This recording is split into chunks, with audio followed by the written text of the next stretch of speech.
প্রিয় বন্ধুরা, গত 4ই মে 2026 তারিখে আমাদের পশ্চিমবঙ্গে বিজেপি সরকার জেতার পর প্রথম যে বার্তাগুলো দিয়েছিলেন, মানে সোমবার দিন দিল্লির সদর দপ্তর থেকে যে ঘোষণাগুলো করা হয়েছে, যার মধ্যে সব থেকে প্রথম ঘোষণা করা হয়েছে, বলা হচ্ছে এখানে যে নতুন সরকার মন্ত্রিসভার প্রথম বৈঠকেই আয়ুষ্মান ভারত প্রকল্পের ছাড়পত্র দেওয়া হবে। তাই আজকের এই ভিডিওটির মাধ্যমে জানবো পশ্চিমবঙ্গের বাসিন্দা এই আয়ুষ্মান ভারত কার্ডের মাধ্যমে কি কি সুবিধা পাবে, এই কার্ডটি কি, কত টাকা এই কার্ডের মাধ্যমে দেওয়া হবে, এই কার্ডের জন্য কিভাবে আবেদন করতে হবে, কি কি ডকুমেন্টস লাগবে, এ টু জেড তথ্য নিয়ে আলোচনা করব। তার জন্য অবশ্যই তোমরা ভিডিওটি না টেনে শেষ পর্যন্ত দেখে নাও। তো সবার প্রথমে বলে রাখি, বর্তমানে পশ্চিমবঙ্গের রাজনৈতিক মহলে সব থেকে কিন্তু বেশি আলোচনা হচ্ছে এই আয়ুষ্মান ভারত কার্ড নিয়ে।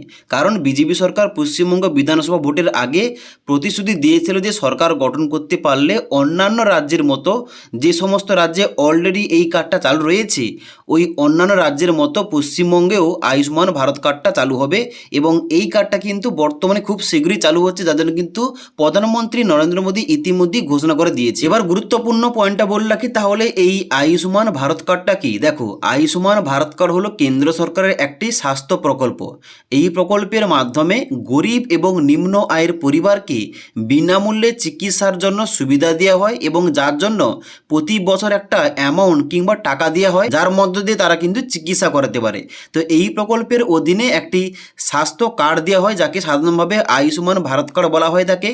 এই কার্ড ব্যবহার করে সরকারি এবং বেসরকারি অনুমোদিত যে হাসপাতালগুলো রয়েছে, সেই সমস্ত হাসপাতাল থেকে ক্যাশলেস চিকিৎসা করানো যায়। যেমনটা আমাদের পশ্চিমবঙ্গ রাজ্য সরকারের তরফ থেকে স্বাস্থ্যসাথী কার্ড রয়েছে, তেমনি কিন্তু কেন্দ্র সরকারের এই আয়ুষ্মান ভারত কার্ড রয়েছে। ওকে, এবার এখানে এই যে আয়ুষ্মান ভারত কার্ড, এই কার্ডের জন্য কারা কারা আবেদন করতে পারবে। দেখো, এই কার্ডের জন্য আবেদন করতে হলে অবশ্যই তোমাদের এলিজিবিলিটি চেক করতে হবে, যার জন্য কি করতে হবে, PMJAY এর বেনিফিশিয়ারি পোর্টালে গিয়ে তোমাদের মোবাইল নাম্বার এবং তার সঙ্গে সঙ্গে আধার নাম্বার দিয়ে তোমাদের চেক করতে হবে তুমি এই প্রকল্পের জন্য এলিজিবল কিনা।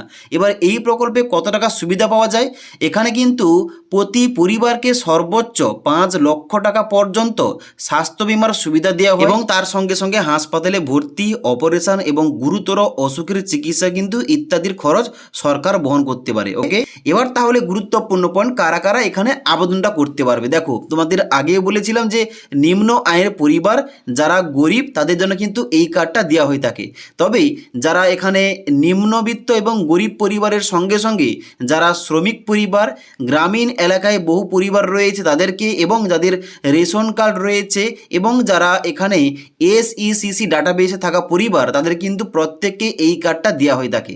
এবং এর জন্য কি কি ডকুমেন্ট লাগবে, এখানে কিন্তু আবেদন করার জন্য ডকুমেন্ট লাগবে আবেদনকারীর Aadhaar card, ration card, mobile number, voter ID card, address proof এবং পাসপোর্ট সাইজের ফটো। যার জন্য আবেদন করতে হলে তোমাদের সবাইকে এখানে কিন্তু অফিসিয়াল ওয়েবসাইটে ভিজিট করতে হবে। এই অফিসিয়াল ওয়েবসাইটে গিয়ে তোমাদের কিন্তু অবশ্যই লগ ইন করতে হবে বেনিফিশিয়ারিতে ক্লিক করে।